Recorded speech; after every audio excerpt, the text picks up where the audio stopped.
DAP risks not contesting in the 14th general election. Malaysia to study proactive actions to address growing threat of Daesh.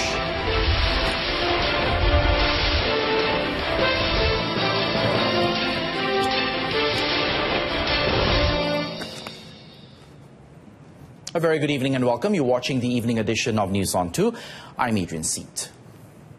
The Democratic Action Party, or DAP, risks not being able to contest in the upcoming 14th general election, or GE14, if they refuse to follow a directive by the Registrar of Societies, or ROC, to conduct re-election for its Central Executive Committee, or CEC. And this follows the recent decision made by ROS to deem the opposition party's September 29th, 2013 CEC elections invalid, as it was not held in accordance with the law. Deputy Prime Minister Dato Sri Dr. Ahmad Zahid Hamidi, when asked to comment on the matter, explained that the appointment letter for election candidates will only be deemed valid if it was signed by someone who is recognised by the ROS. Jika barisan kepimpinan sesebuah pertubuhan atau parti itu yang mahu menghantar calon adalah merupakan jawatan kuasa atau kepimpinan yang tidak diiktiraf oleh ROS, artinya watikah tidak akan dikeluarkan dan tidak akan boleh disahkan. Maka akibatnya calon-calon daripada parti-parti berkenaan tidak boleh bertanding. Kalau mereka mahu bertanding juga, maka arahan daripada ROS itu mesti dipatuhi. He said this after opening the UMNO Gombak Division Delegates meeting in Setiawangsa today. Echoing a similar sentiment, UMNO Vice President Dato Sri Hishamuddin Tun Hussein said DAP must not be afraid to carry out the Registrar of Societies, or ROS, instructions to hold fresh polls for its Central Executive Committee, or CEC. Questioning DAP's refusal to comply with the ruling, he said they shouldn't do so if they have nothing to hide. Sebelum ini mereka menyatakan bahawa mereka memperjuangkan demokrasi. Kalau tidak ada benda yang tak kena, apa kena dia takut sangat untuk membuat keputusan, menjalankan keputusan ROS tadi? On Saturday, DAP said it would not be holding fresh polls for its CEC members as ordered by the ROS, insisting that it had held one in 2013. However, the party wants to meet the ROS to discuss the matter. Dato Sri Hishamuddin was met after opening the Cheras UMNO Division meeting today. Now, Malaysia will study the mechanisms and proactive actions taken to address the growing threat of Daesh militants by some West Asia countries. Defence Minister Dato Sri Hishamuddin Tun Hussein said he hopes to glean crucial information during his official visit to Saudi Arabia, the United Arab Emirates and Bahrain next week, as these countries were more experienced in dealing with Daesh as in Iraq and Syria. Dato Sri Hishamuddin raised the alarm on these militants fleeing Raqqa, Mosul or Aleppo after the successful military interventions amid heading towards this region. Hence, Malaysia needs to track their movements, especially after the militant attacks in Marawi, Mindanao in the Philippines. Every country in ASEAN will have to look at it seriously. And when we chaired the ADMM, the ASEAN Defence Ministers meeting, where Malaysia was the chairman, that was 3 years ago.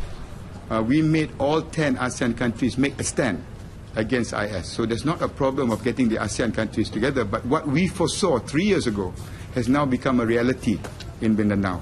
And don't think that if Mindanao is resolved, they will not move to Singapore, they will not move to Sabah, they will not move to southern Thailand. And that is something that we have to be very aware of. The 68th phase of the dusk to dawn curfew in the waters of 7 districts in the Eastern Sabah Security Zone, or S Zone, which ended today, has been extended for 2 weeks until July the 25th. Sabah Police Commissioner Dato Ramli Din, in a statement, said the curfew covers the waters of Tawau, Sempurna, Kunak, Lahad Datu, Kinabatangan, Sanakan and Beluran. The curfew extension was made to ensure that the waters are not invaded by terrorists, following reports that the Abu Sayyaf militant group and others who conduct kidnapping for ransom were still active in the region. The public are once again reminded not to be in the affected areas during curfew hours. However, Datuk Ramli has authorized all district police chiefs to issue permits to any eligible applicant for fishing activities or in cases of emergencies.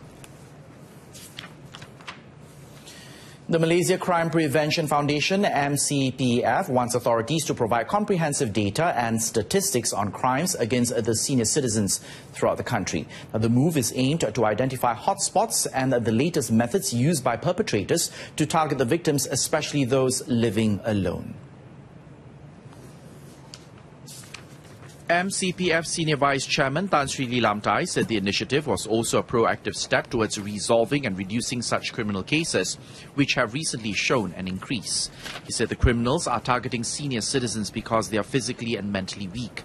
These perpetrators then take advantage of these weaknesses by using various tactics via the phone, the internet and other gadgets to dupe their victims, citing a case in Kuantan where a 72-year-old woman was conned out of 10,000 ringgit by a foreigner who had requested her aid to claim a 400,000 ringgit lottery prize. The body of a man who went missing during a fishing trip in Lingasrawa on Friday has been discovered today. Now, the victim, Muhammad Harfa Mahdihi, 25, was found caught between trees by villagers who took part in the search and rescue operation. According to a fire and rescue spokesman, the SAR operation that covered an 11-kilometer stretch along Sungai Lingga was also assisted by the Royal Malaysia Police and the Civil Defence Department. The victim's body was sent to Sri Aman Hospital for post-mortem. On Friday morning, the victim had gone fishing with his father at Sungai Lingga, Batang Lupa. However, upon arriving at the jetty after the fishing trip at 2:30 p.m, the victim's father realized that he was not seated on the roof of the boat, which was where he would normally sit during such trips. The Fire and Rescue Department received the distress call at around 5 p.m. the same day and immediately launched a search and rescue operation. It was believed that the victim had fallen off the roof of the boat when it was hit by strong currents. A drowsy motorcyclist died after ramming into a road divider along Mile 29 Jalan Kuching, Serian, Sarawak this morning. State Traffic Investigation and Enforcement Department, Deputy Chief DSP Bing Kok John, who confirmed the incident, disclosed that the victim was identified as 20-year-old Vivian Cliff Johnson. The victim was headed towards Kuching when she lost control of the vehicle and hit the road divider. She was pinned to the vehicle and dragged over a meter from the location. She succumbed to her injuries and died at the scene of the accident. Whereas the pillion rider, Nili Bidup, 19, only sustained light injuries. The victim's body was sent to Hospital Serian for post-mortem. The case is now being investigated under Section 41, Subsection 1 of the Road Transport Act 1987. Three suspected snatch thieves aged between 25 and 31 years were detained at two separate locations in Langkawi, Kedah over the past week. Langkawi Police Chief ACP Dr. Cik Ghazali Cik Awang disclosed that upon a tip-off from the public, a team from Padang Matsirat Police Station arrested the first suspect at Pantai Chenang at 12:45 a.m. on Friday, followed by the arrest of his two accomplices later at 3 a.m. Now, during the incident, ACP Dr. Cik Ghazali said police seized a stolen loot of various items, some of which was already sold. The suspects were also tested positive for drugs. They are being remanded for investigations under Section 394 of the Penal Code.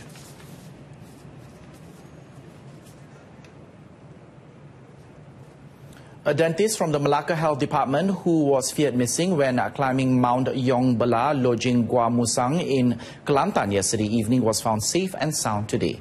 Muhammad Iqbal Arifin, 29, who was separated from a group of 31 climbers, managed to reach his father on the phone, confirming that he is safe and sound at the lodging mosque in Gomusang.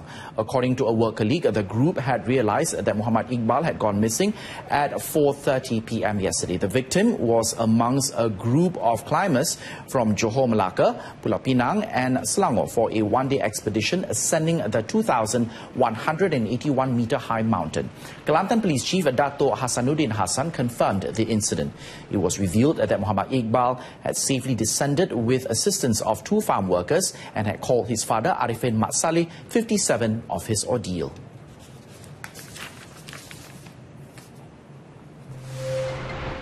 And coming up next, 1,500 fake social media accounts identified this year. That story in a moment.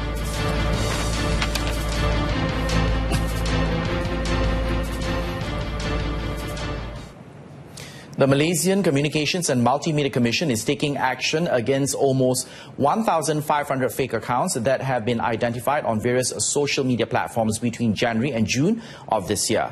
Communications and Multimedia Minister Dato' Sri Dr. Saleh Said Kerouac stressed that the accounts were set up on Facebook, Twitter and Instagram between January and June for various negative activities such as dissemination of fake news and false content. Adalah jelas menunjukkan bahawa ada pihak-pihak tertentu yang menggunakan akaun palsu. Tujuan mereka ialah untuk menyebarkan fake news di kalangan masyarakat kita. Jadi kita tidak boleh biarkan.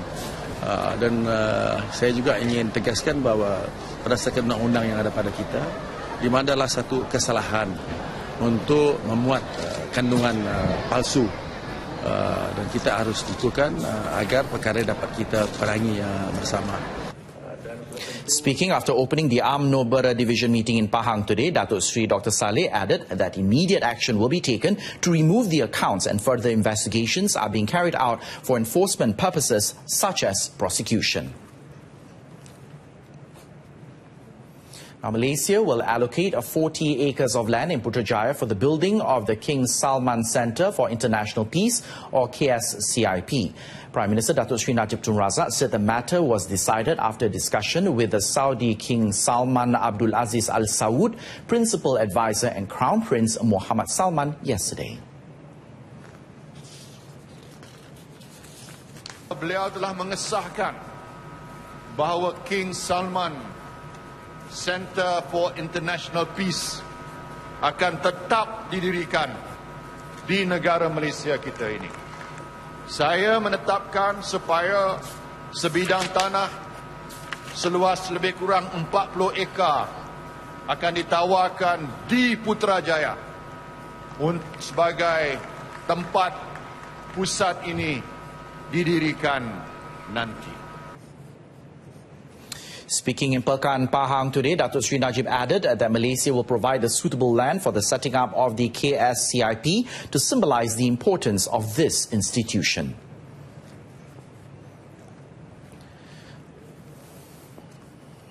On another matter, Dato' Sri Najib announced that the Saudi Arabian government will increase Malaysia's Hajj quota, aside from constructing 2 more tabung haji complexes. Dan saya boleh juga mengesahkan bahawa kota haji tambahan yang telah dikurniakan oleh Raja Salman baru-baru ini tetap akan dianugerahkan kepada rakyat Malaysia dalam mengerjakan ibadat haji pada tahun ini. Selain daripada itu, saya sedang merundingkan 2 tapak untuk dirikan kompleks tabung haji. Satu di Mekah Mukarramah, satu di Madinah. According to Dato' Sri Najib, the move will control and reduce the cost of the Hajj pilgrimage in future. The new tabung haji complexes in Mekah and Madinah will provide a comprehensive infrastructure for Malaysian pilgrims performing Hajj in the Holy Land.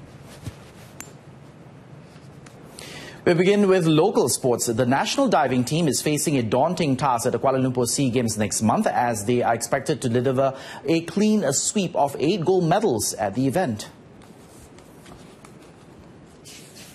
Malaysia swept all 8 gold medals in Singapore, but head coach Yang Juliang is worried that the high expectation may be too taxing for his diving squad. Top of the list, Pandelela Rinong, a 5-time contestant at the SEA Games, aims to maintain a clean record of securing gold medals in her 6th appearance at the event. My preparation is just like usual, where I had training camp in China and will be participating in World Championship before the SEA Games. My hope for SEA Games is to give a good performance in the games that worth the gold medal. My wish for the Malaysia diving team is that we can achieve our gold medal target, and most importantly is to give our best performance. Pandilela is expected to enroll in the 2017 World Aquatics Championships in Budapest, Hungary, which begins on July the 14th before the SEA Games opens in 40 days' time. Meanwhile, head coach Yang said the junior divers will be sent to a few Grand Prix meets for exposure. They will also be sent for training in China before the Games. And that item concludes this evening's edition of News on 2. In our top story, DAP risks not contesting in the 14th general election for refusing ROS directive. Join us again at 12:30 tomorrow afternoon for more updates. Thanks for watching. Stay tuned to TV2. I'm Adrian Seat. Have a pleasant evening and good night.